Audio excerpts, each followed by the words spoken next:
call the meeting to order at 6:45. Sean is here as our minute taker. And maybe before we go to public comment, I just think since this is the first convening of this new look MAUSD board, we should do some introductions around the table. So if you can state your name and which town you're representing here, that'd be great. Hi, Rebecca Odie, Lincoln. Allison Sturdivant, Bristol. Liz Sarah, Bristol. Sarah LaPerle, New Haven. Kevin Hansen, Bristol. Andrew Morton, New Haven. Sarah McLean, Lincoln. Caleb Elder, Starksboro. Jen Stanley, Moncton. Krista Seringo, Bristol. Great. And has everybody taken their oath No. prior to tonight? This thing. I have like the oath Yes. documentation. That thing, and it's signed and all that? It is. Wonderful. Yes. Good looking. Can you just raise your hand if you haven't taken the oath so we can make sure? Only last, I mean, if you got reelected, you need to take it. I believe if you got reelected, you do need to take it, yes. And I need to Or when you get appointed. I Yes. think if you got appointed and you haven't taken it, you have to take it as well. Okay. Do we want to take a minute for you to do that now, Don, and then everybody can participate? Yeah. And we have paperwork. I'll distribute this. They can start filling it out. Okay, you can help them. Some paper for you. You guys have pens? I'll work.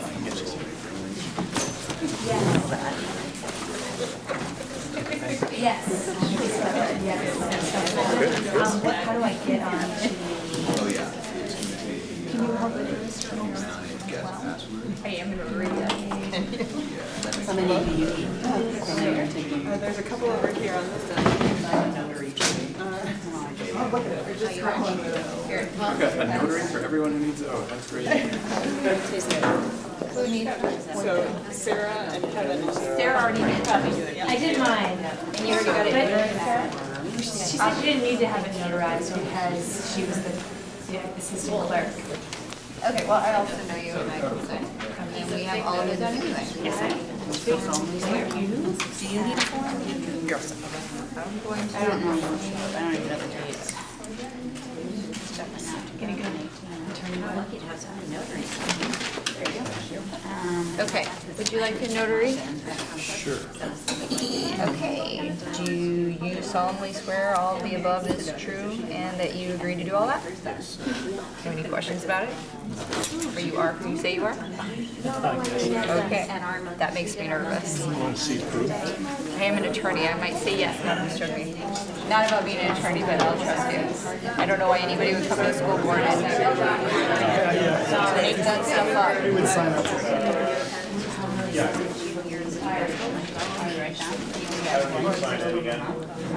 Yes. Oh, like on the contact. It is Bristol, right? We just need to talk about like this. It happens, but it is. Thank you, sir. You guys good? All in? Yep. You swear you're who you say you are? I do. And you agree to all this?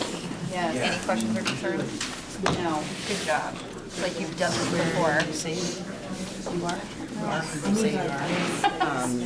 You agree to all of this? I would.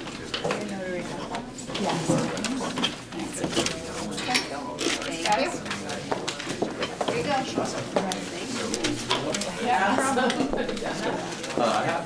If it's really simple, you know, I've called, I can sell it, represent. Just a notary. You just do that if you're. Right. Get me in trouble. But if it's sort of.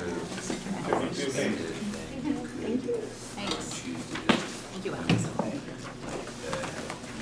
Right, I think that's everybody now, right? Great. Now we can move on to public comment. Any public comment? Hi, Louis DePont, Starksboro. I just wanted to urge this board to take action on the community advisory councils that were enabled by the Articles of Association of this board. I feel strongly that these groups can help this board in its work and help give a larger footprint to the board and the management of the district in a way that will not complicate Patrick's life too much and will not diminish your authority. But I think we need to do it certainly soon, because I think June is when it's supposed to be done by June. Was that the? I don't think there's necessarily a timeline to that. So this board just needed to take action by June, I guess, was the, not even. Nope. I thought there was mention of, Consider, the charge in the Articles of Agreement for Act 46 would to consider advisory councils. well, I think the sooner the better, to help get it in place so that we can make it happen. Thanks. Any other public comment?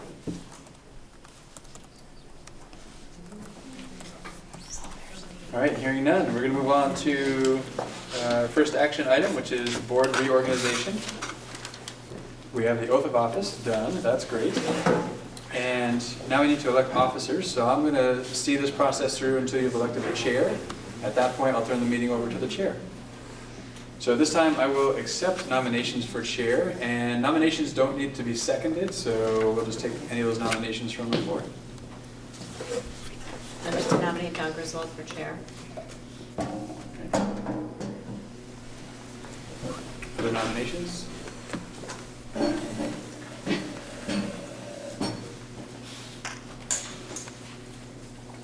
Hearing none, do you accept that nomination? Yes. Okay. So hearing no others then, we'll close nominations. So it's time to vote. All those in favor of Don as your chair, say aye. Aye. Any opposed, say nay. Any abstentions?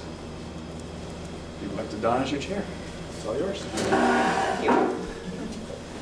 All right, so our next task is to elect a vice chair. Are there nominations for a vice chair? Our vice chair last year was Jen.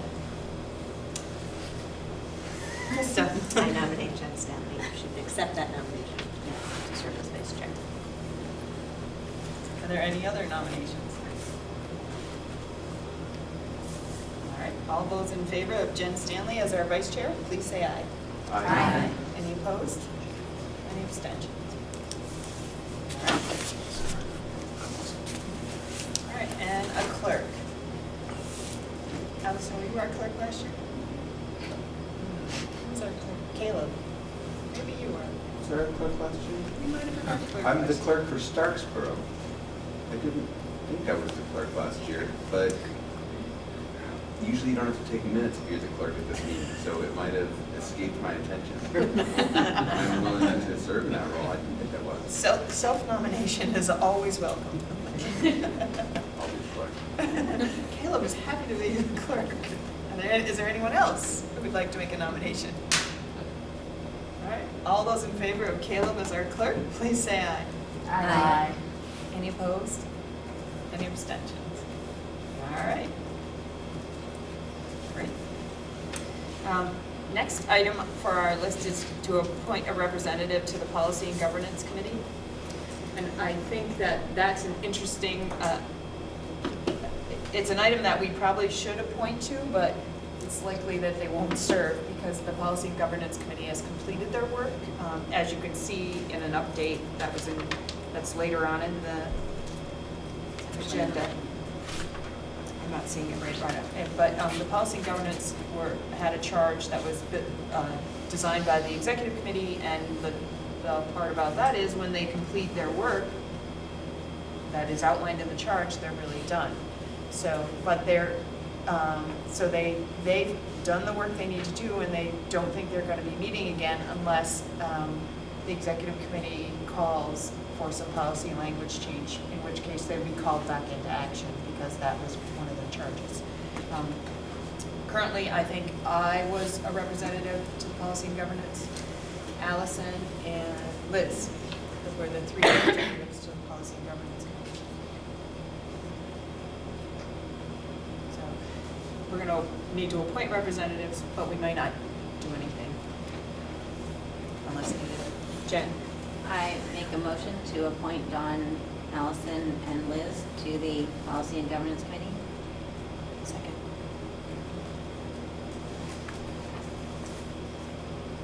All right. Anyone else? All those in favor of Allison, Liz, and myself as your representatives to the Policy and Governance Committee, please say aye. Aye. Any opposed? Any abstentions? All right. Next, we need to appoint representatives to the Negotiations Committee. So I served in the past as your representative to that committee, along with Allison and Krista. Yes, the three of us served. But not necessarily for this board. I think it was the AESU. I think, well, when we had to, as we progressed and we had to have some voice from this new board, then we became that voice as well, and we were Oh. appointed. Yeah, because we were already serving. So.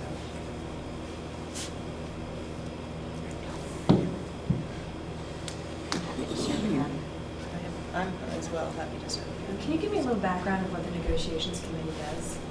So they prepare for when the contract is, just prior to the contract expiring, they're preparing to work to meet, to begin negotiations over the contract. So last year, we tried a new process, so the members of the negotiations committee did some training prior to the meeting about a new process that we use to go into negotiations this year. So the three of us attended the meeting, as well as some other members who sat on the local boards, and we worked through the process with the federal mediators. I wonder if we have a number that we want on this, to serve on this committee, and if we might consider having someone who hasn't served in addition, or perhaps in lieu of someone else, because of that knowledge and training that we want to continue.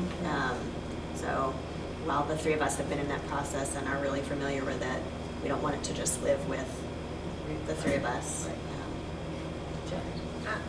I'm not under the impression that the negotiations committee is actively doing any work right now. Like, I think that this board is gonna need to form something under this board when negotiations need to happen again, right? We would probably need to reconsider what that structure would look like when that time comes. Currently, there are regional bargaining meetings that happen in Addison County, and we'll need a representative to attend that meeting, because right now, a member of the local boards attends as our representative. So we're gonna need a representative to attend the regional bargaining meeting, just to keep up to date on the information. The same thing could happen if the board begins to prepare to re-educate themselves on something that's become, like the state has said, okay, we're gonna look at this year with contract negotiations. And then there may be members who are gonna be needed to go and get educated on a particular subject or something, rather than, hey, the contract ends in so many months and we're gonna start. And so, at least for the regional bargaining, we're gonna need a representative. So, Jen.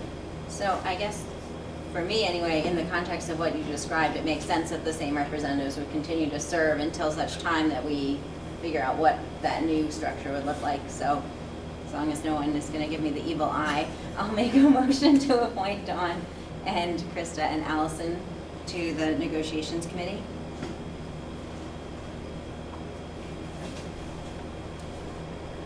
Rebecca. Dawn, if there was a new person, when are the trainings available for them to be able to do the same type of education? Because that may play a role into when you want someone to be available. I don't mind three, old hands being the ones that are in it right now. I'm just thinking, for example, if Sarah was interested and we know that there's going to be trainings offered throughout, we don't want to have to train them right when negotiations start up, because that was a lot of time for you guys. Yeah. I think that training was specifically, For you, right. For us kind of thing, so we'd have to either, I guess we'd have to decide if we're going to go with that model again. right. And if so, then reach out to the mediator to see if we can arrange those trainings. But maybe we could do that sooner rather than later. Well, we're one side of the decision, it's a two-sided decision. So we can't commence that Right, until until. bargaining commences. Right. Gotcha. I wouldn't think you could. So then it wouldn't really matter then to have a new person on if we don't even know what we're gonna train them in. Right. Yeah. Because we don't know what model is going to be used at this point. Okay, fair enough. I just wanted to check in case we could get ahead of the training bus. That's a good idea. It That's does what's seem fun. like a larger conversation by this Yes. board about bargaining and what that's gonna look like will be really important. Yeah. But am I understanding that that's a conversation we have with the representatives from I think the as a, staff? definitely. The teachers? Okay. Yeah, and I think it's important for the representatives of this board to the bargaining committee to know what this board's interests are in terms of the way they want to bargain, so that they can represent you properly. But really that conversation about what the decision is in terms of the method for bargaining is something that's done as part of the Joint process. decision.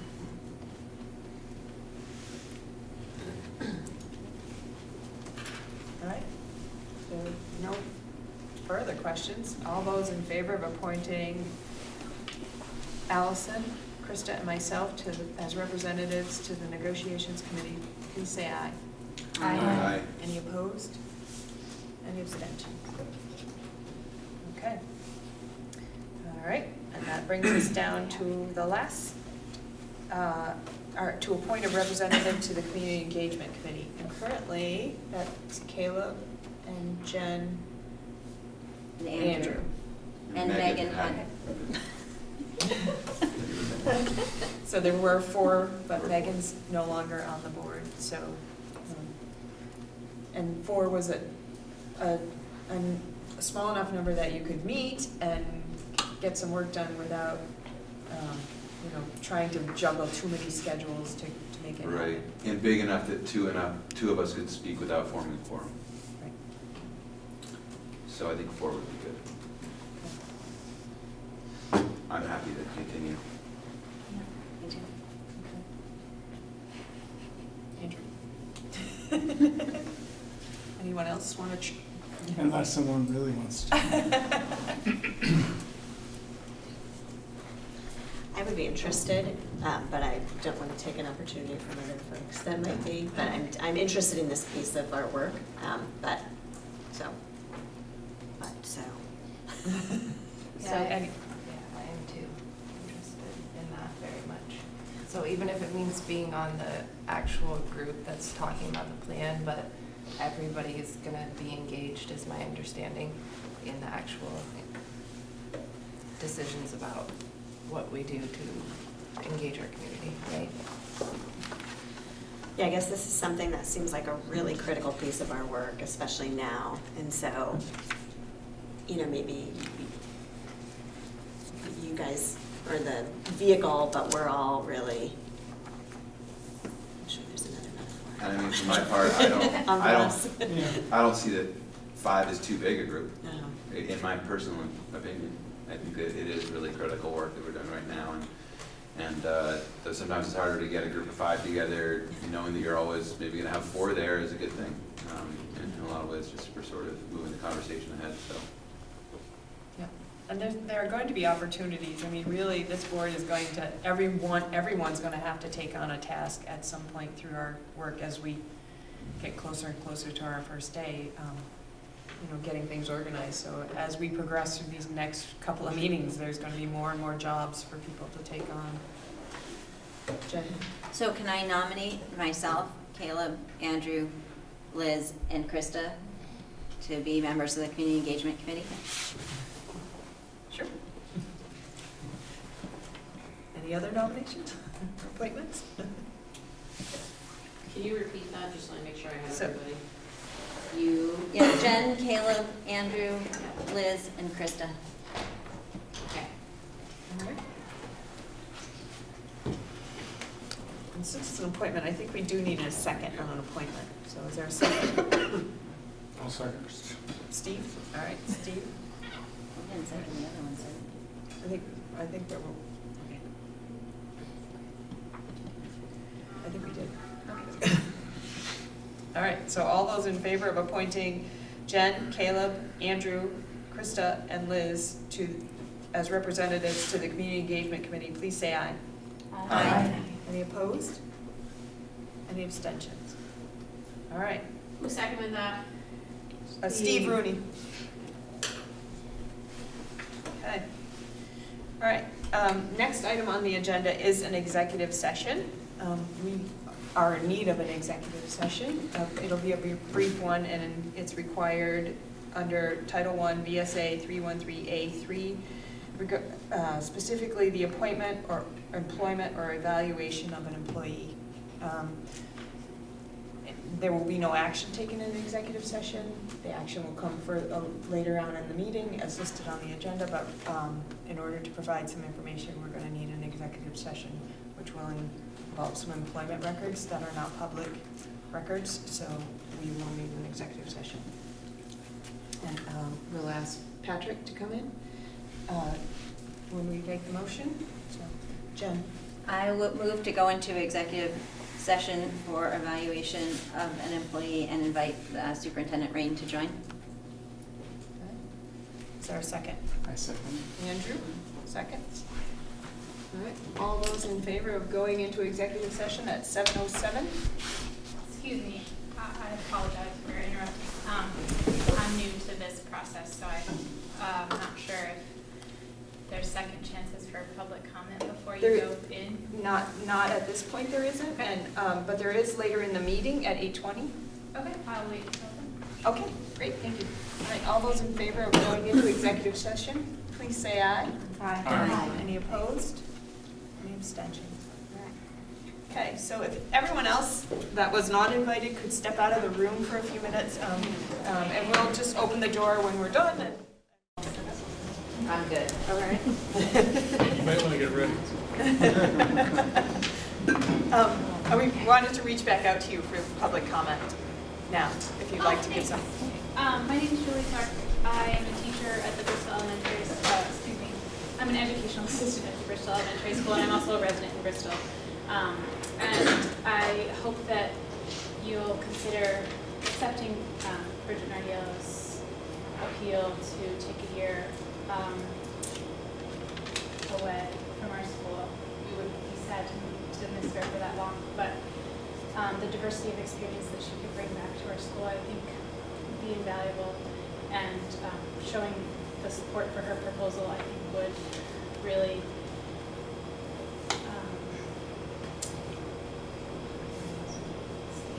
send a message about what we value as a community, and that's family and children, which is why she wants to go. I think I'm going to stand up, because I think I only have one shot at this, right? Okay, I'm Bridget Nardiello. This is my son, Francis. And I guess when I look down and I see accept superintendent's recommendation to deny, I just wonder, I obviously don't know the process,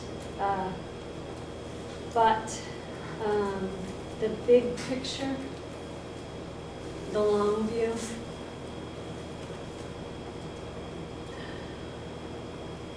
if I can go somewhere and gain perspective and look at systems and immerse myself in a different educational environment and come back and have that to offer to my colleagues and my students, most importantly, that feels like something that's significant. That's an offering. And I know that a precedent has been set to a certain degree. There's been teachers, my daughter had in her senior year here at Mount Ape, a guidance counselor got to walk the long trail, so he got a year's leave to do that. Another colleague at Lincoln got to go ride her bike in different countries, and I'm not exactly sure the details of that, but I know that piece. And then my colleague last year got a year to write a book or work on a book. I don't even know if it was a children's book or not. I don't know what the bring back was to the district. But I know what mine would be. And more importantly, this guy's homegrown. Was born and raised right here in Bristol. And I have an opportunity to support his dream. And it's a big, fat dream. And I'd like to think that we are a community of people who would be on board for that. I've committed 21 years to children in Addison County and Chittenden South. And I very seldomly ask for something. I have a couple friends that I adore. And so I'm asking, because he's the most important thing. I'm sure I've forgotten something that I've written down, but, oh, my building principal supports this choice. That's important, I think, to mention. And I don't know, I guess I'm not totally clear on Mr. Reen's conflict with this. And I think it's an opportunity possibly for somebody to come into my space who might be losing their job, and it would be a win-win. Yeah, that's the best I got. I have spoken. Thank you. Anyone else? Excuse me, anyone else? Sure. Yeah, I guess I'll say something. I mean, I don't have a whole lot to say because I'm still a kid. I don't have nearly as much experience or knowledge as any of you guys at all. But one thing I do know, and I honestly, I don't really know the logistics of the situation in any means, but from what I've came to the understanding is you guys have an opportunity to potentially change the trajectory of my life. And I know that I'm just one kid who grew up in this community and loved every minute of it and loved this community very much. And I think that, if there's a way where it could also help someone else in the district or the school to have an opportunity to take my mother's room for the year while she helped me achieve my dreams and perhaps gain some sort of knowledge and skills to bring back to the school board. I think that it could be a win-win situation for the community. I'm sorry, I don't have much more to say, but thank you for letting me speak. Thank you. Anyone else? My name's Andrea Renee. I also teach at Bristol. I'm a 5-6 teacher currently. I've been there 15 years. I've been working with Bridget for a really long time. I think the thing for me, and you've heard all of the great reasoning so far, I think for me, as someone who works side by side to her, is that I think it's really important to think about who we are and what we stand for as a school. And we always are looking at what's best for kids and what's best for them educationally and trying to teach them how to use their brains and follow their heads, but also follow their hearts.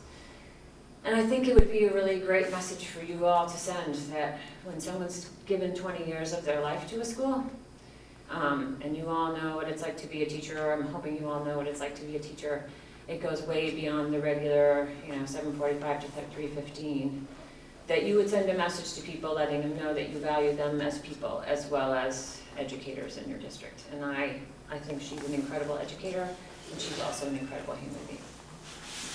And an incredible mom. Thank you. Yeah.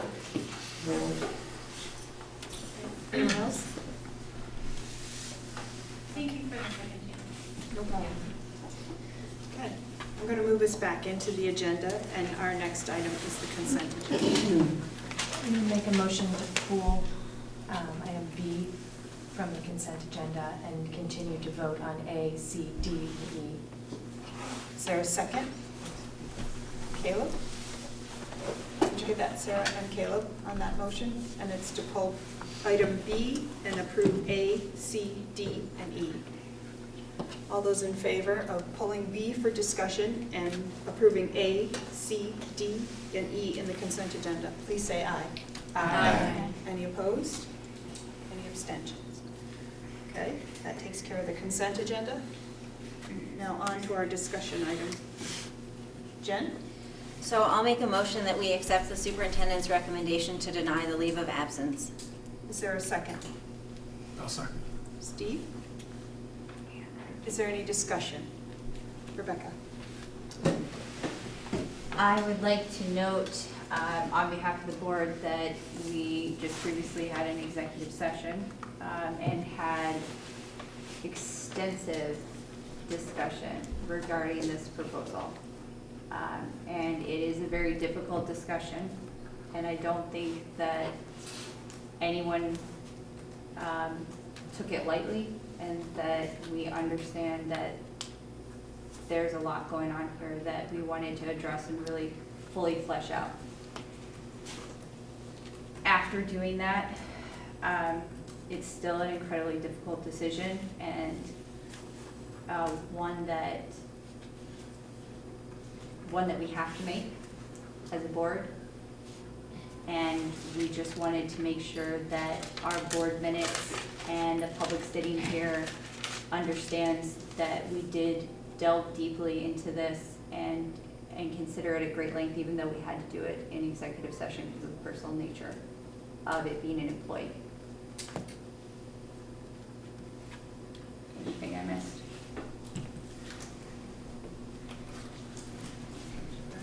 Any other discussion? Okay, it's time to vote. All those in favor of accepting the superintendent's recommendation to deny the leave, please say aye. Aye. Any opposed? No. No.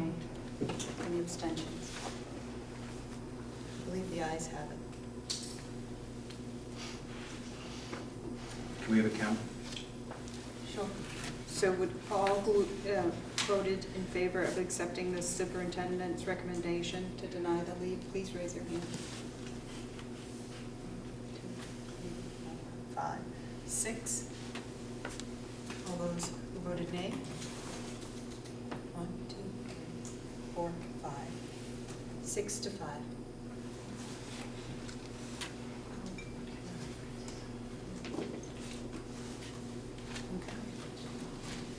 All right, moving on to executive limitations monitoring. Included in the packet was a monitoring report for 2.4 financial planning and building. Remember, we're still kind of in the practice mode for these monitoring reports, even though in a couple of months we're going to take them on as our task. The executive committee and the meeting prior to this did accept this monitoring report. So we're just, at this point, continuing to go through the motions until we own them ourselves. Jen? I had one question. Do you want me to make a motion first? That would be great. So I move to accept the monitoring report. All right, is there a second? I second. Andrew, second. All right, any discussion? Jen? So I apologize because I'm sure we saw this before, but the monitoring report noted that the audit report was still expected, but I know at least on the local boards we had received our audit report. So I was just curious, are we still waiting for the audit report for the SU? That could be an error. Howard, do we have all the monitoring reports? Yeah, they're all Audits. Or audits, sorry. Okay. May just be an They're error. online, quite a lot. It could also be that I wrote this draft a month and a half ago. So Probably didn't I have one, don't have a to. concern about approving the monitoring report. It was more just wondering if there were still audit reports that we were waiting on, because it was my impression. I knew that I had seen the Moncton one, so I assumed they were all in. Okay, thank you. Any other questions? Okay,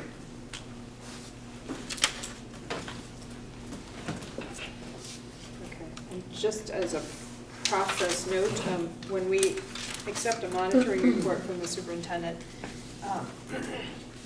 we have an official Board of Education response form, so we have two questions that we need to answer. And one is based on the information provided, does the board find that the superintendent interpretation is reasonable, is the first one. And the second one is, does the board find that the data demonstrates the accomplishment of this interpretation? Yes, or, and the answers can be yes or no. So that's, I don't think that we have talked about this form gets filled out every time we have a monitoring report. And that's being done by the EC right now? Right, the EC does that. The local boards give comment through the process, and everybody's heard about the interpretations as they've been developed, so it's been back and forth several times with some of the policies. So, any further? Is it fair to acknowledge that we'll talk a lot more about the policy governance process and the monitoring reports at future meetings? Absolutely. For some new board members? Maybe at the next meeting even, if we get it. All right, all those in favor of accepting the monitoring report for 2.4 financial planning and budgeting, please say aye. Aye. Any opposed? Any abstentions? All right. Okay, next item, action item is to accept the monitoring report for 2.8, communication and support to the board. I make a motion, we accept the All right. monitoring report. Steve made the motion. Is there a second? Andrew? Okay. Any discussion? Questions? Okay. All those in favor of accepting the monitoring report for 2.8, communication and support to the board, please say aye. Aye. Any opposed? Any abstention? Okay. Next, 3 items. I don't know if you want to lump them together, but just maybe to explain. The next 3 items are to approve a memorandum of understanding. It's an agreement that has been reached with the superintendent and the union to take some action that is outside the contract language. It does not set precedent, and it's just a simple agreement between us and the union about how we're going to take action on some things.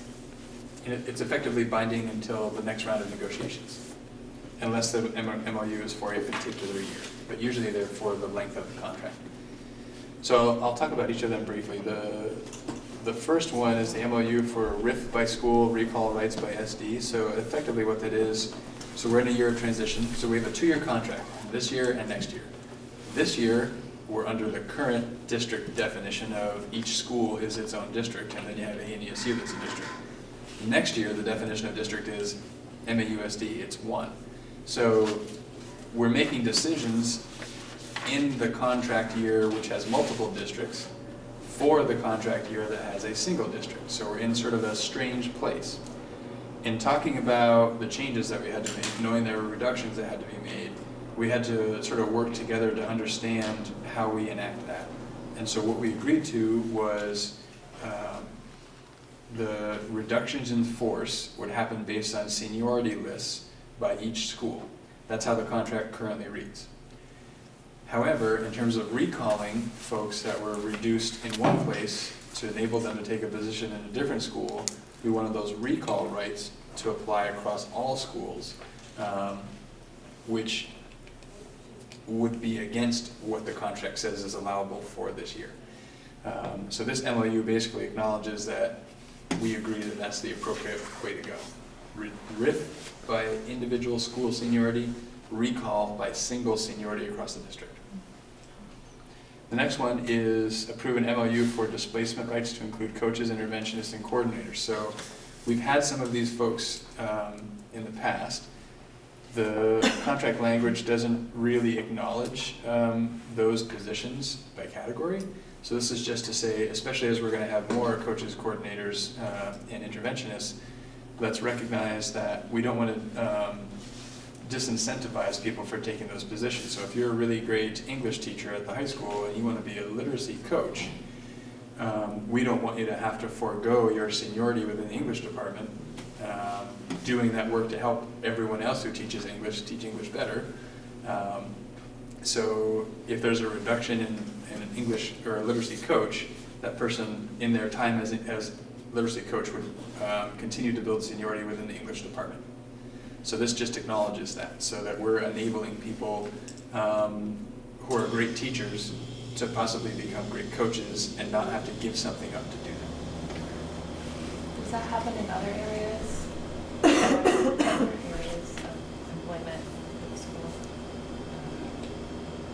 Special educator to interventionist, like, are there other areas where they kind of seniority, where that works that way? I think this is the only place where there was some question as to whether or not it worked that way. I think everywhere else it's really clean. You know, a special educator who, because special education consolidated a few years back, a special educator who works at Beeman who gets moved to Bristol doesn't lose any seniority because they're staying within the same contract category, and because special educators are specifically recognized. It's not so clear in terms of the coach and the coordinator and interventionist. It just makes it clear that they're not giving something up to take this work on. Patrick, the first action is only for this contract, right? Because, but the second one will. And it's really only for this year of the continue. contract. Right, So and then but the second one is going to be a side. So that it would probably lead into conversations as we negotiate next time, and we might include some language to be clear about those positions. Technically, this MOU only exists for the duration of this contract, but it will inform negotiations moving forward. Sarah? I don't know if this has to do with this exact piece, but when you do hiring or a recall, are more people involved in that position at this point than just that original building? So right now, so that's what this MOU enables, is that as we recall, now if there's a position, so we talked about classroom teachers. If there were a classroom teacher who were riffed from Beeman, and an opening came up at Moncton, we could recall that person from Beeman to Moncton. They don't have to apply, they don't have to go through the process that they otherwise would. If we didn't have the recall by single seniority list across the district, technically we would riff at Beeman, have an opening at Moncton that we would have to post, and the person at Beeman would have to apply for and may or may not get.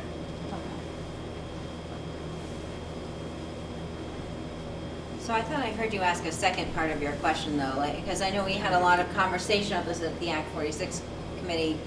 So when you're hiring new people, is that hiring process now bigger than one building, since there will be rights now throughout the district? So we're hiring for, and this is part of the work we're doing with the contracts now, trying to be really clear. You're an MAUSD employee for next year, whether you're a new hire or even someone who's currently employed and will continue to be employed. You're an employee of MAUSD. Your contract category is what we're bound to. Your location and your assignment are subject to change. So if we're hiring as a K-6 classroom teacher, that's the sort of the category in the contract where bumping rights apply. So you're locked into that. We can't change that without going through a process. Your assignment to teach 3rd grade at Bristol could change. It could be 5th grade at Bristol. It could be 3rd grade at Beeman, because you're an SD employee. So we have that sort of ability to move staff around. So we're trying to make that really clear in the contract for new hires as well as current hires.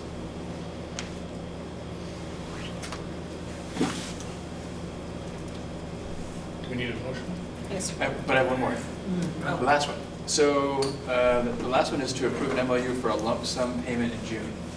Currently, this school year, so the 17-18 school year, historically, the contract says we pay employees in 26 installments. The first installment is at the start of the school year, so late August. And then it's 26 pay periods, which takes them through the summer, just up to the start of the next school year. We're in a situation this year with the transition. ANESU doesn't have the ability to pay people in July and August because they don't exist. MAUSD can't pay people in July and August for work they did June and earlier. So we have to really part ways and have sort of a clean break at the end of June as we make the transition from ANESU or Bristol or New Haven or whatever it is to MAUSD. So instead of the summer payments, this would make one payment at the end of June, that is their June payment that they would normally get, and their 4-ish summer payments that they would get. Some concern came up about, will they lose more in taxes doing it that way? And we confirmed the answer to that is no. So with that concern satisfied, the union agreed to do this, which is good, because we're not aware of any alternatives to doing this. That was handy. Common practice, this is what happens in my district. That's what happened. Everybody Yes, just gets every lump sum. year of my entire Yeah. career, this No, happens it's in my lump sum. district. Yeah. It is. And that practice varies across the state. No brainer. Now we have a motion. Yes, you can. And you can do them singly. Rebecca. I move to approve C, D, and E for the MOUs just discussed by Patrick. Would you add things that authorize the chair to sign? And authorize the chair to sign, of course, for all 3 of those MOUs. Is there a second? I'll second. Jen, all right. Any further questions, comments? Now's your chance. All right. All those in favor of approving the items C, D, and E, the memorandum of understanding, as explained by Patrick, and authorizing the chair to sign, please say aye. Aye. Any opposed? Any abstentions? All right. Okay. All right. Now we'll move down to board management and governance, C3 and C4. An action is to adopt a gun-related violence prevention resolution, and included in the packet was the Madison Central School District resolution for reference. So this is an opportunity to have a discussion, and if you are so inclined to adopt a resolution. Rebecca. So I don't know how much everybody is aware of the legislation that's going on right now, but it greatly impacts my actual job because I handle all of the intimate domestic violence crimes in Addison County for juveniles and adults, and all the sex assault crimes that occur here. That's my entire caseload. And with that, many of these particular gun legislation cases have an impact on how the officers do their job and what we're allowed to do when these people come to court. And so I would just say, if you're not familiar with them, I'd recommend reading them. The state's attorneys, the defender generals, people like that are going to Montpelier right now to talk about these things. They're doing the actual work right now. So if you have input or thoughts, or you don't understand and you want to understand more about it, we do have domestic violence problems in Addison County. They are significant. They do impact, to my understanding, all of our 5 towns. I know far too much about it. And unfortunately, we have a lot of issues with guns, not necessarily always being in the commission of the actual Domestic Violence Act, but being in the homes, and not always even being owned by the person who's committing the domestic violence. But it does raise a wide variety of issues, and it needs to be a well thought out process because we do face a lot of violence, and it gets impacted. Most of what I see the impact mainly being on is a cycle of intergenerational violence that the children witness, get exposed to, sometimes often have horrific ramifications, and then we literally see them grow up in our DCF or juvenile system, and then they go into adult court and continue on this cycle. And a lot of it involves access to weapons. A lot of people think that once you get a domestic violence conviction that you're Brady disqualified. If you know what that means, you're not allowed to have weapons. It doesn't include some things like muzzle loaders. So they can still have like muzzle loader, whatever those are, the ones using a muzzle loader. Honey, I'm not a hunter. But more importantly, we have limited abilities right now to enforce some of these things. So even though we have the ATF, they are limited in their financial capabilities to go out and find people that violate their Brady disqualification unless they commit a new crime or a significant danger or threat to somebody. So I just say it's really important. I highly recommend we look at it and think about how it impacts our communities. these weapons in these homes are likely the ones that kids would have access to bring easily with them or to have access to in their homes, which involves safety of our schools and of the kids transitioning to and from them and in our communities. So it's a big deal. Krista? Do you know, Rebecca, if, because from what I saw, that H422 is the House legislation around removing guns from the scene of a domestic violence crime, but the legislation that's moving forward now that got preliminary approval is the Senate Bill 55. Do you know if that domestic violence provision is in that Senate bill? Because I didn't see that, but I wasn't sure. It's really funny. So I haven't been involved in the actual conversations in Montpelier. My boss, state's attorney, was there instead for Addison County, Dennis Wigmans. And so he came back actually this morning and was talking to me about what he expects some of the laws to look like, but I don't think they're completely, it wasn't clear to me that they've been completely hashed out in terms of language. And so although we have an idea of what we might be looking to expect, I can't say with certainty how much of that first bill is included or not included in the second one right now.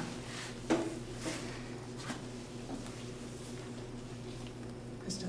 So I would just add that I asked Don and Patrick if we could put this on our agenda because I had seen that Addison Central made this resolution, and then I guess more recently the Brattleboro School Board did the same. And I don't know a whole lot about what our process would be if we wanted to adopt some sort of resolution, but I just wanted to be sure we had the conversation because I think it's a really important, timely one. So, you know, first to honor that this should be a conversation, and then if we decide it's important to figure out, you know, the letter from Addison Central is dated in February, and since then, obviously, a lot has been moving forward. So I think if we were in favor of making some sort of statement, it would seem like we would want to support that action and perhaps encourage other action that might not be on the table based on our thoughts, or just leave it at supporting what our representatives are doing. And I'm very much in favor of doing whatever we can to prevent gun-related violence in our schools. So this is just a teeny tiny little, really, statement, but I think it's still an important one to make because the safety of kids is our primary objective. And this is one very teeny tiny thing we should do. So, Caleb? My understanding is, you know, this refers to 4 pieces of legislation. My understanding is that H422 is now being looked at a Senate committee and vice versa with S221. They're both related bills that I think are kind of red flag bills. So I think that those 2 are still active and are going through. I believe 876 and S6 have effectively been moved into S55 as provisions, and S55 was the comprehensive bill that was actually repassed this morning with amendments. So things are moving quickly. Yeah. And so I think to get really granular references to those bills is difficult to stay totally current in something like this with a resolution. So I just might suggest that I think that a lot of the whereases in this resolution are more are less movable than the actual legislation itself, which is moving quickly and is complex and which is shifting and consolidating different parts of these bills. I guess that would be my point. So that maybe the paragraph specifically relating to those is not as important to include. I would put forward just because I think this is feels like a resolution that is trying to express support for a process that addresses this problem, and that it seems to me that it kind of has at the end of this sort of just urges the drafting and passage of legislation in previous sessions, but also says similar bills at the end of that one sentence. And I think that there could be some removal of the specifics, if people wanted to consider that.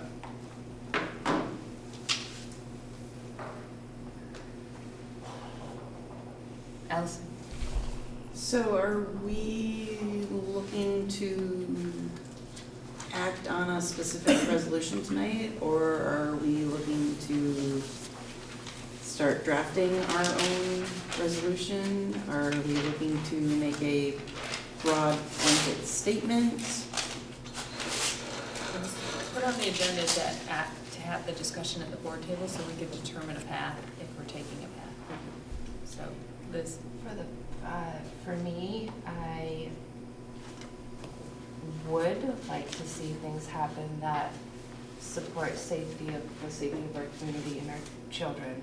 For me, if we are going to make a statement, I would really like it to include encouragement around, I haven't thought it through, but mental health related, because for me, that almost feels more powerful and from my perspective. So if we were gonna draft something, I would like it to go perhaps beyond just the gun legislation, gun-related legislation. Include a little more. Speaking of that, the S221, I mean, it's still related to guns, but it's kind of speak to, I don't know if this specific, if Vermont's proposal addresses this, but it's basically been called the red flag legislation, and it's been approved in 5 other states, and basically it's family members or people in the community that see somebody that might be a danger to the community, that they can appeal to the court to remove firearms from that person's possession. Yep. Temporarily. Yep. Temporarily, but up to a year. Yep. Yeah.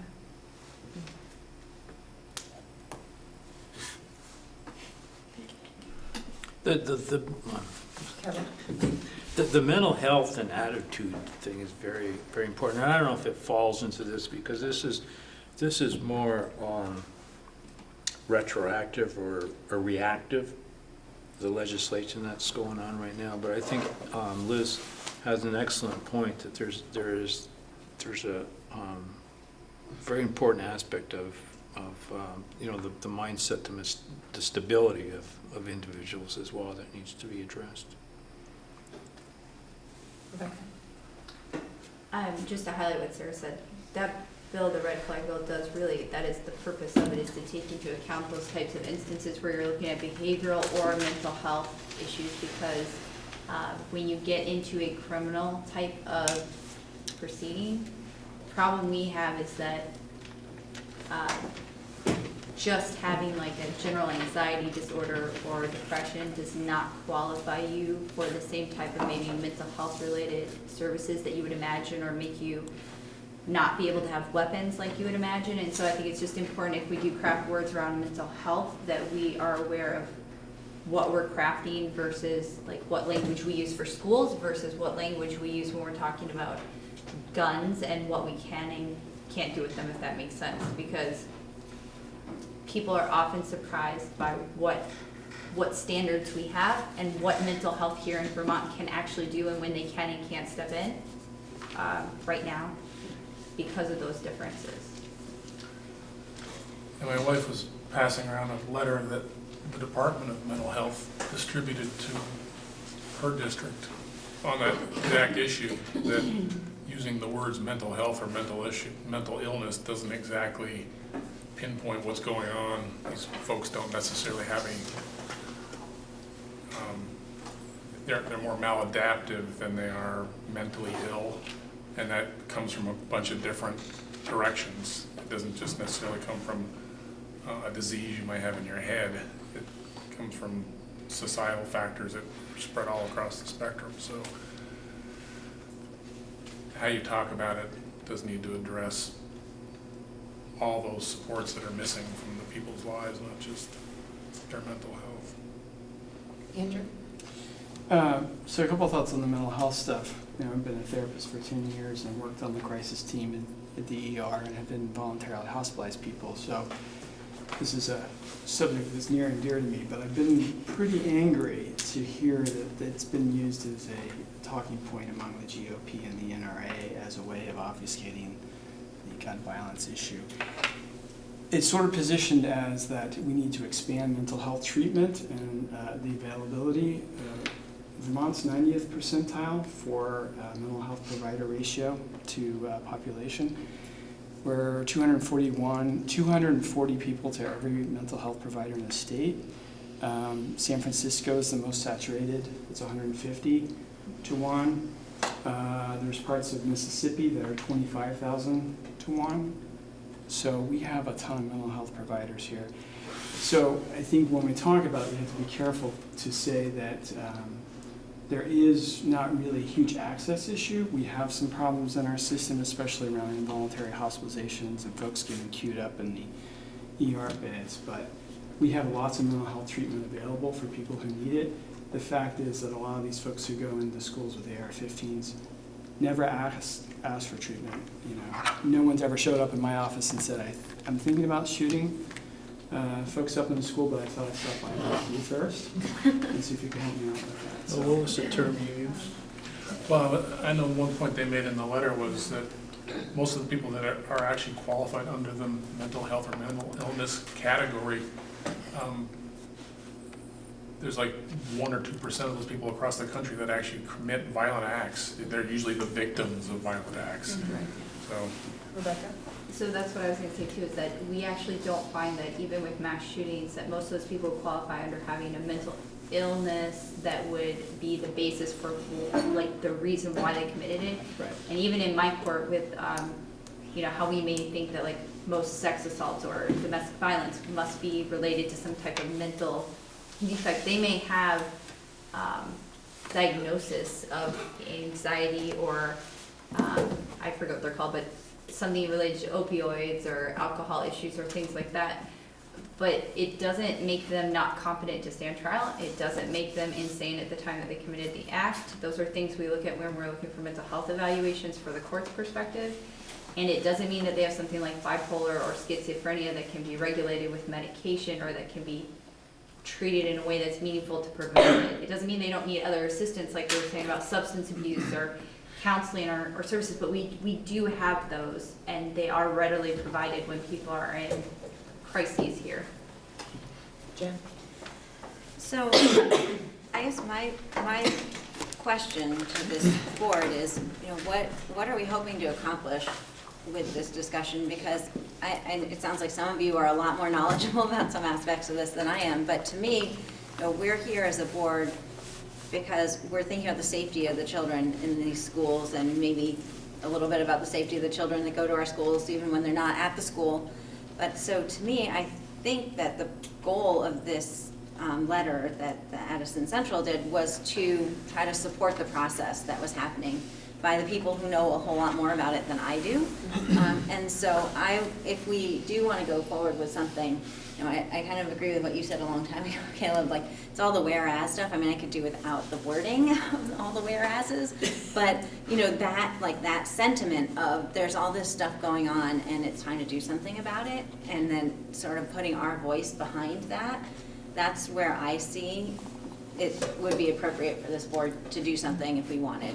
I think debating, you know, whether we want to call it mental illness or, you know, like we could spend a lot of time on that, and I'm not sure that we have the right knowledge to get to, you know, to get to the answer on that. Kristen? Yeah, I would echo that and think that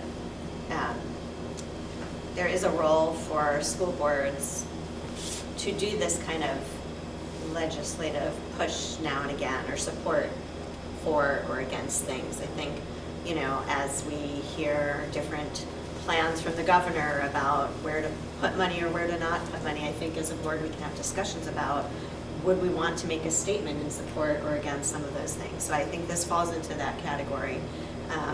And if this group agrees, I would be happy to tweak this, maybe based on some of the conversation and particularly Caleb's suggestions, and bring it to the group again, and we could decide if we want to adopt it, and just send it off with our sort of, you know, support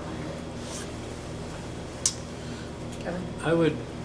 I think that's a great idea if you volunteered for that, but I'm not so sure with the pace of the legislature, if we want to wait to the next meeting or something. I don't know if it would be the type of thing we'd scoot it around and do an email poll, or if you can do that. Can't do that. Maybe the purpose of our letter is really just to show the community and the students and who are here that we do support this, and that that's our position as a school board, is that this is important to us. And so it doesn't, I don't think we think that it will impact really on what's going to happen maybe as quickly in the legislature, but the idea that we've thought about it, we've talked about it, and we definitely stand behind these ideas might be just enough to have that general statement go up that that's important to us as a board. I forget who the, Allison's. oh, sorry.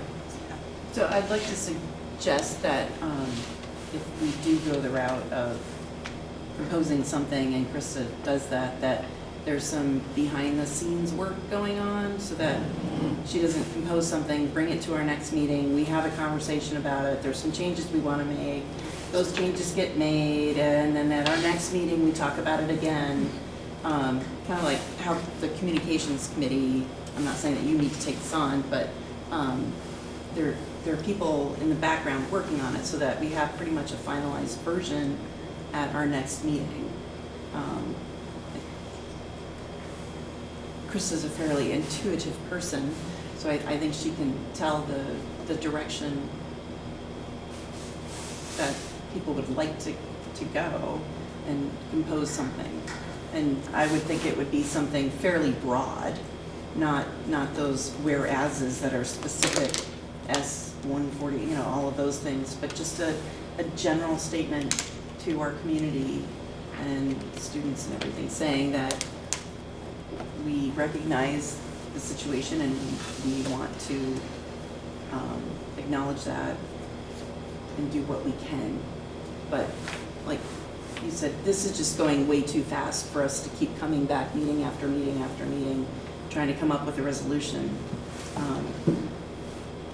When I think it would be sufficient to have a short and sweet,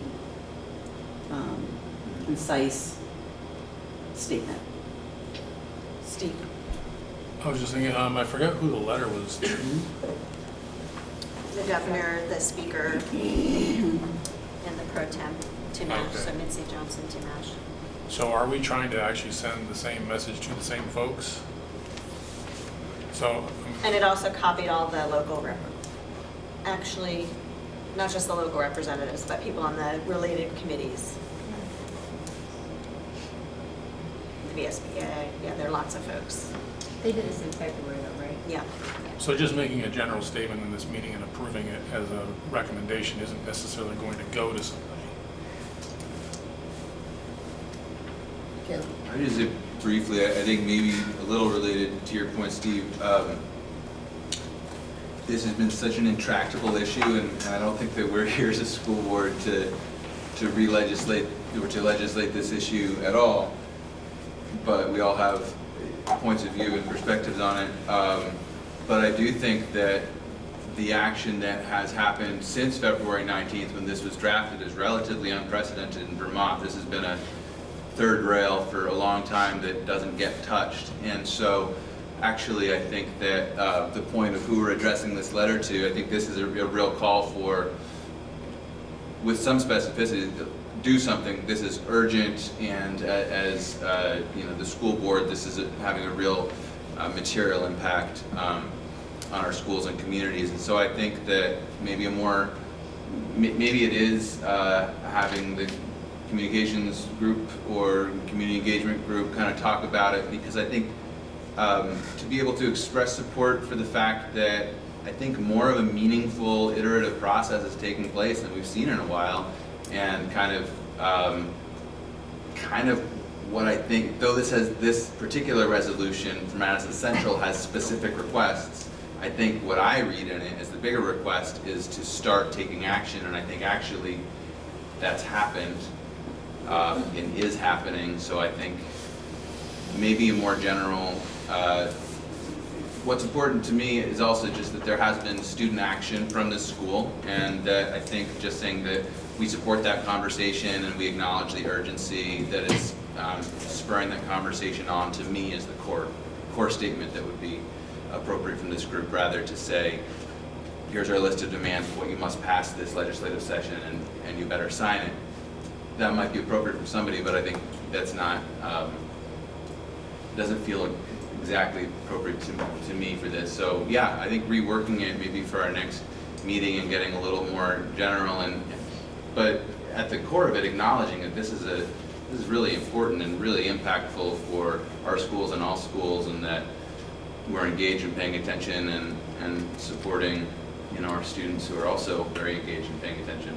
To me, that's the core part of it that I support.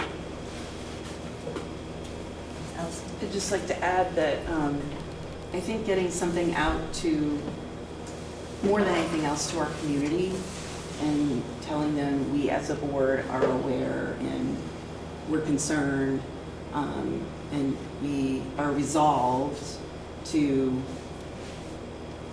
not necessarily introduce legislation ourselves, but there's something that we can do. Because I'm remembering the woman who came to our informational meeting and asked us about what we were going to do about gun violence in our schools. And it was like 13 days after Parkland had happened, and we hadn't even had a chance to meet yet. And she just sneered and scoffed at us in anger about we didn't do anything. We hadn't done anything. And we're at this point now where we're quite a few weeks removed, and I think it would be a good idea to, there is a sense of urgency to this, and I think we as a school do need to do something to address this. 13 days was not enough time, considering all of the other things we had going on at the same time. But now would be a good time to address this and show our community that we are engaged and we acknowledge this, and we realize this is happening. So do people want Krista to come back with something at the next meeting, or is that what you? Or the group, or do you want to send it off to the community engagement? I'm not sure that falls under their job description, though. I think Krista's more than capable. If she's still fine doing it. Sorry, Krista. No, I'm fine. I wish there were a way. There isn't a way for people to just send an individual email with edits, is there? To me, There is one actually, at a time that I don't respond to. it has to come to me. But can they do that? They could, well, we did that when we did comments on the budget questions and things like that. If you have individual edits that you'd like to send them to me in a singular email, and then I will pass them along. I mean, it's similar to us making comments on monitoring reports or whatever. There's the form at the end. Did you agree with this? Was it clear? Whatever, and that gets sent to you. I mean, right. We could take this document for and our could own. I say those all came in a week, and then I produced something? Could you share it out, and people could do that again? No. Then it's a dialogue. Then it becomes a structured Open dialogue. meeting minutes? Yeah. But in the past, I have seen boards have, it might be Krista and two other people, like it could be not just Krista doing it, if you wanted to have, but you couldn't ask everyone. It's either has to be less than a quorum or it has to be warned. Okay. Well, it has to be warned anyway, as the VSBA said, anytime there's a meeting of board members, even if it's a quorum or not, it has to be warned. That was that meeting, even if one person can't have their own meeting. I think if we give people the opportunity to write Dawn an email, give people the opportunity to write Dawn an email on this subject with whatever thoughts they'd like to see in the thing, and she can pass those on to Krista, and then we'll look at the results next time. Yeah, if we get one round of edits out and you see generally where people tend to all congregate, I imagine we could have something that's close enough that if we bring our computers, we could have it fixed in That's time. good. So send individual emails to me about any comments you have on this subject. Do not copy anyone else. Okay. Just me. I'm wondering for clarity, Don, it is listed as an action item, if the action might be to table it. I need a motion. Rebecca? I move to table this item while Krista is drafting the document for next meeting. All right, is there a second? Second. Sarah? All right, all those in favor of tabling this item until the next meeting, please say aye. Aye. Any opposed? Any abstentions? All right, it's getting late, and we're past our time, but we have a few more things to get through. I'm willing to drop a few off the list for tonight, if that will make it easier for people. I'm kind of picking at E and F as dropping them off because they're discussion items. So if that's okay with everyone, we can move those to another meeting and just work through C and D tonight. Are those on though as discussion items, Dawn, because we have action coming up the next meeting? Not for, it's in our schedule, so the only thing is we'd be out of compliance with our work plan, which can happen. We just have to make a plan for how we're going to address it. So I don't think that it'll be stuff that has to take action at the next meeting. There's some action pending, I think, for the board to consider, for both the racial and inclusive bias training and the bond. So I would be inclined to see how efficiently we can move through the next 3 items because my gut says that they might go very quickly. Okay. I don't know, maybe I'm wrong, but they might go quickly and we I agree might with at you. least have a couple minutes Okay. to be able to. Jennifer, is there a motion coming my way from I would be glad to make a motion as soon as we're All ready. right, so let's see how far we get then. All right, on to item B, it's an action item. It's to approve the superintendent's salary recommendation of 3% increase for employees not covered by the collective bargaining agreement or the director's policy. Jen? So moved. Second. Oh, yeah, look at that. Second. All right, any discussion? Does that everybody understand? All right. All those in favor of approving the superintendent's salary recommendation of 3% increase for employees not covered by the collective bargaining agreement or the director's policy, please say aye. Aye. Any opposed? Any abstentions? All right, that one's passed. Next, action item to approve the superintendent's recommendation to renew contracts for administrators and other employees not covered by the collective bargaining agreement or director's policy whose contracts expire on June 30th, 2018. Someone, Allison moves it. Is there a second? Second. Rebecca seconds. Any discussion? Caleb? Is the inclusion of the word administrators in C, whereas it's not in B, because all administrators were somehow covered in B? And I'm just wondering why it said, why B, we're kind of approving this for people who aren't covered under the CBA, and it just is for employees. And I'm wondering, is there a distinction for why under C it says for administrators and other employees?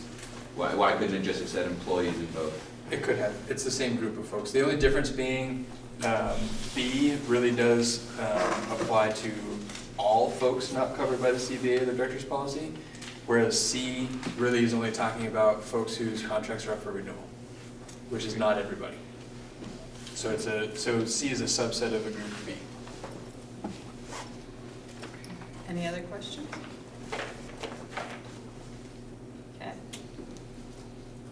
All those in favor of approving the superintendent's recommendation to renew contracts for administrators and other employees not covered by the collective bargaining agreement or director's policy whose contracts expire on June 30th, 2018, please say aye.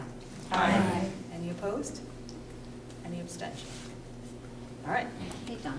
Yes? You're going to tell me, this just occurred in my mind that with everything that was going on with the consent agenda, we were supposed to revise the minutes. Is there any way to do that now that they've been approved? There is, but we'll have to do it. There's a way to do it, but you have to do it at the next meeting. At the next meeting, we'll have to do it. There's a way. I just can't tell you right off the top of my head. There is a way to do it. Not to worry. There from here. Tell me which minutes. It's not just because I'm nitpicky. Our minutes didn't have the reason that we went into executive session last time, and I had sent an email about it, but it didn't get updated, and with everything else, I to Alright. think of it, so, Yeah. and that's like one of those things you kind of have to have Yeah. in your minutes. All right, we can, I'll go on this now.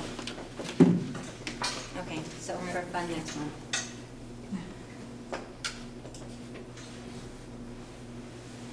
Okay. All right. Sorry, Dawn. Nope. You were on D.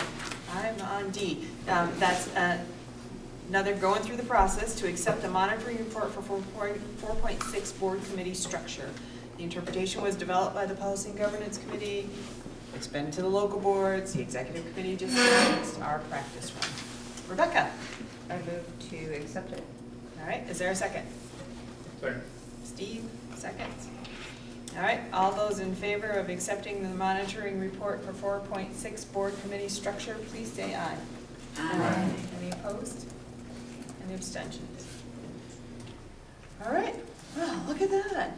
We have a little time for discussion around an item on our work plan, which was racial and implicit bias training. Go. I can start that one. So a while back, I think last year, we talked about various trainings that this board was interested in. Policy governance, budget building, et cetera. We've done some of those trainings. We haven't set up a racial and implicit bias training. It was scheduled for it to happen tonight. As we've said a few times tonight, there's a lot going on right now, so I didn't take the steps to make that happen tonight. I wanted to just acknowledge that that was slated for tonight, we're not doing it tonight, and ask, do we want to continue to pursue this? We'll have to find a different time, and I can actually try to operationalize this and get somebody in to provide that training. Jen.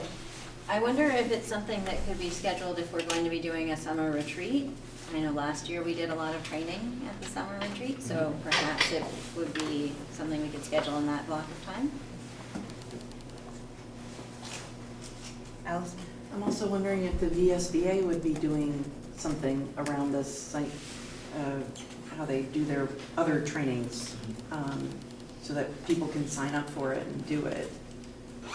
It's been a key focus for the VSA and SBA in some recent years. I know last year there were a couple of trainings on racial implicit bias down at Lake Maury.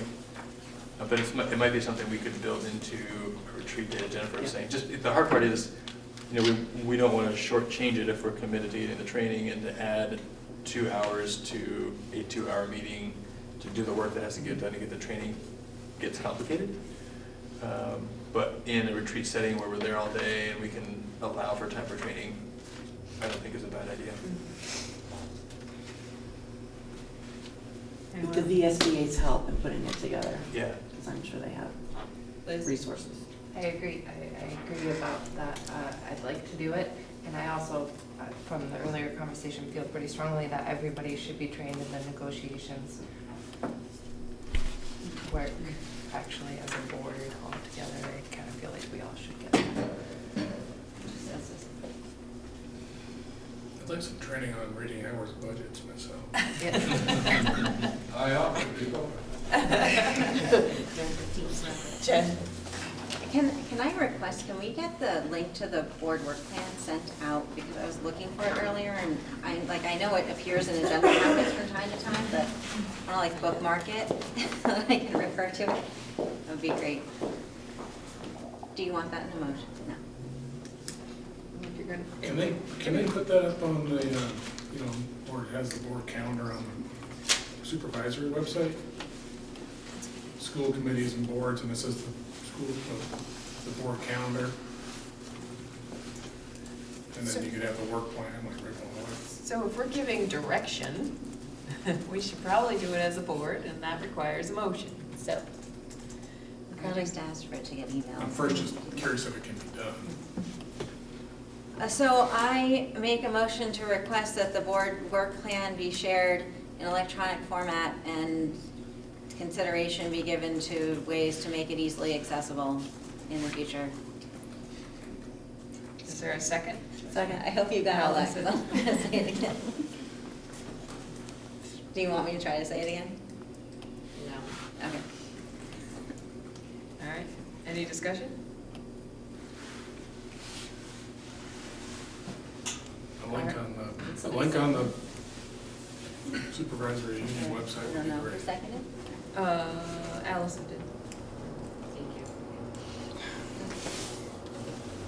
All right, all those in favor of the board work plan being shared in shared and accessible in the future on the website or in some other way, please say aye. Aye. Any opposed?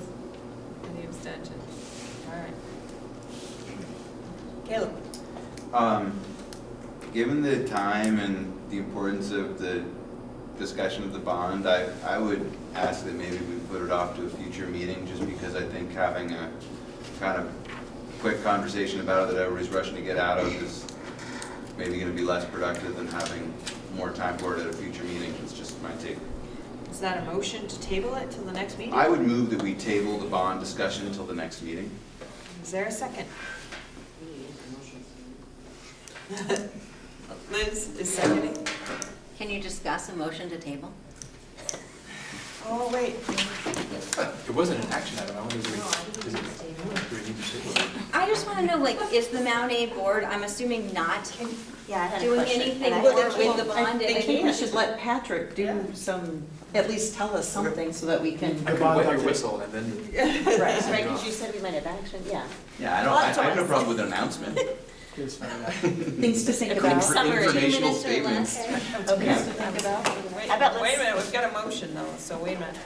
Do you want to retract that? I will retract that motion. Oh, okay. She's stuck in a grid over here and it's looking ugly, so. Yeah, I retract that. Let's get her out of that vortex. So quickly, the bond didn't pass. You probably knew that. Shoot. So that means next steps need to be considered. The Mount A board has been the board that's been handling this so far. No action, at least in terms of a vote of the electorate, can take place until next November. I think it doesn't make sense for the Mount A board to be the one that continues the work. I think now it transitions to this board's responsibility to consider next steps with the bond. That's the action that I think is pending, is you have to think about what's the action you want to take.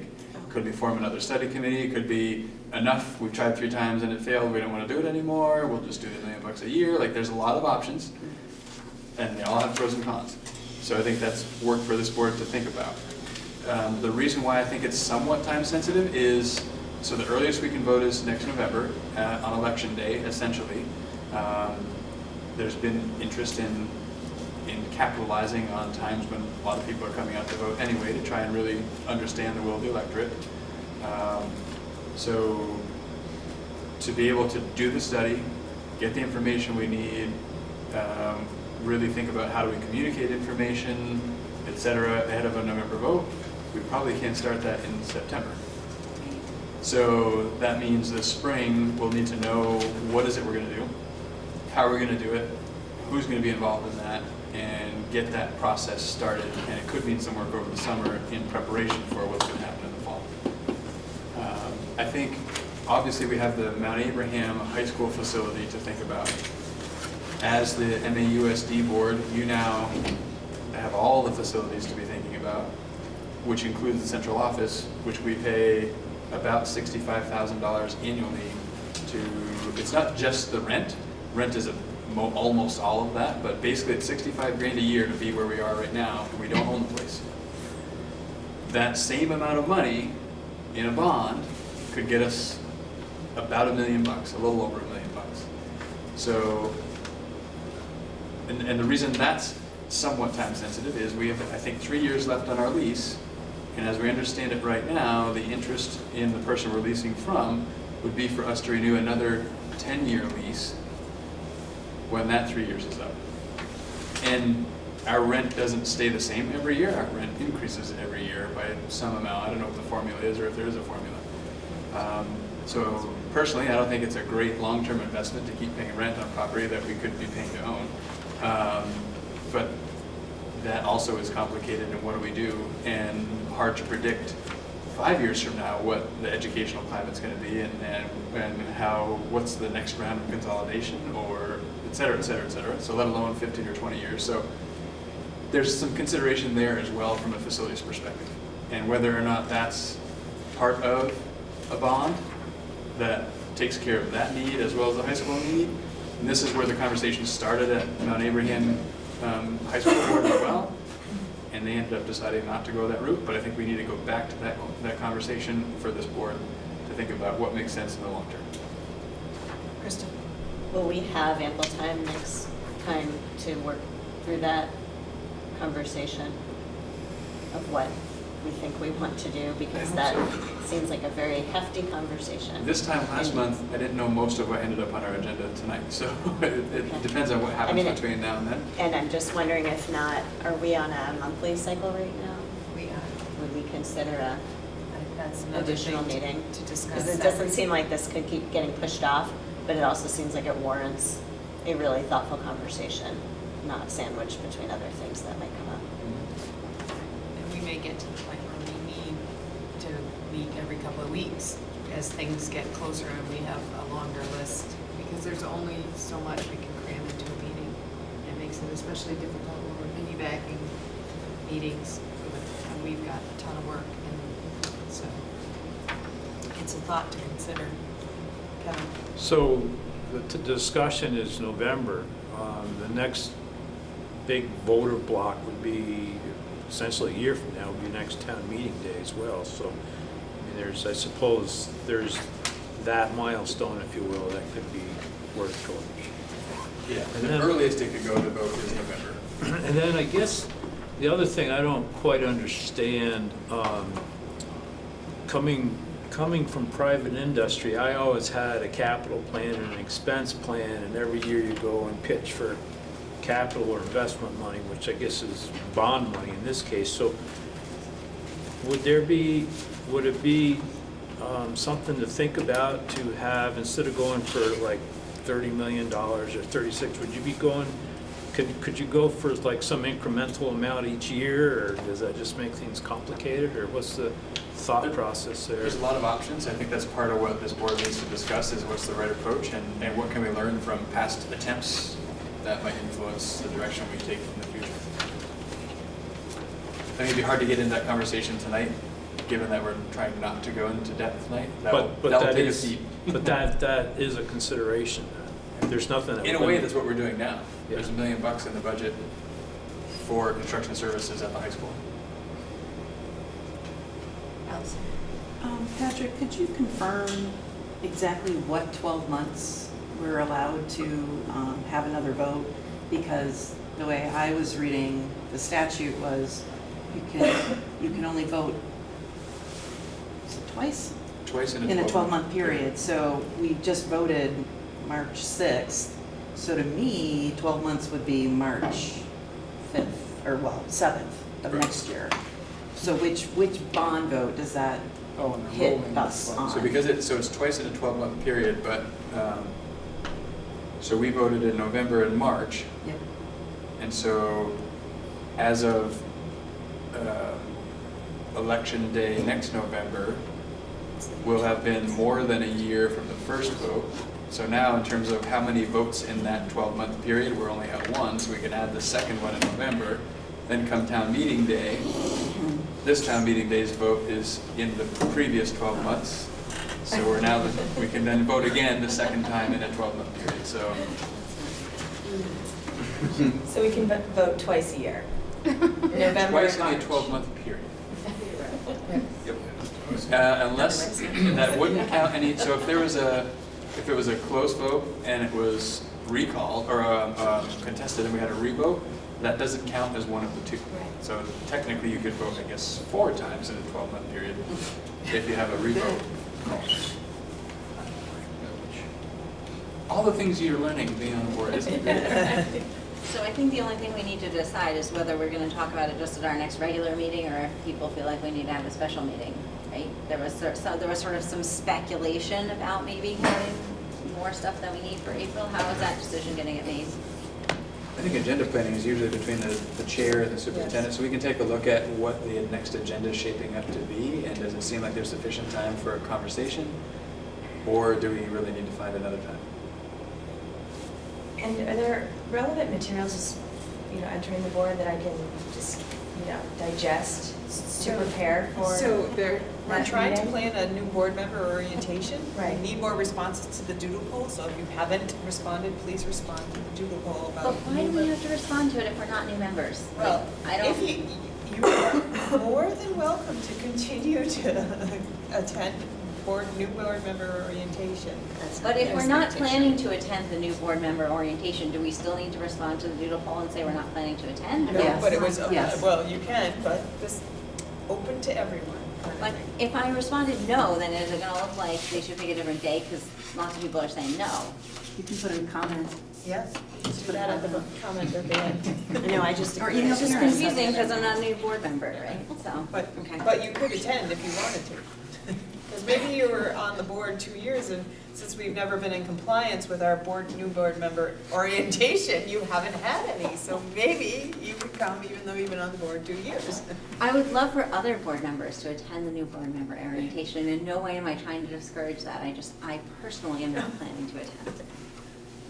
But were you asking specifically about renovation materials or Yes, just in I mean, just general? as much information as About the possible. There's renovation. if you go on the ANESU website, that you can see all the work of the Mount Abe Renovation Committee. Okay. And you can see that, and if you look deep enough, you may even be able to go back to 2014 and see their information. That's what I was looking for at one point. And I have that information, if It's on if you have questions. I was on the committee and the Okay. communications committee, and I have not nearly as much information in my head as Patrick does, but You're quite a good bit. resource. So Thank you. I'm willing to sit down with you and talk about it. Great. All right, so the bond will be back on our agenda when we vote. All right. Can somebody with a computer open up the I have. evaluation, because I'm gonna I wasn't go. sure if you wanted to do it. Is there any public comment at this time? I have a request. What's that? Can somebody study how to coin that thing? Oh my gosh, that's so loud, yes. Can we get a, Get one without glass doors. no, just get an electronic timer to put on the floor. Our new central office boardroom Four-person committee. won't have a water fountain in it. You mean I mean, there's nothing perishable in that cooler. I'd love to. There have is water. something perishable. There is? Every time Some it's left meals on the bottom, maybe? Kathy tells me we lose $60 worth of product, Oh. so. So then when the it's other thing not, is, same thing. the small cafeteria is a little quieter. But it has, it's. Yeah, it has a water. Water machine too. Yeah, Yep, we can So- be there.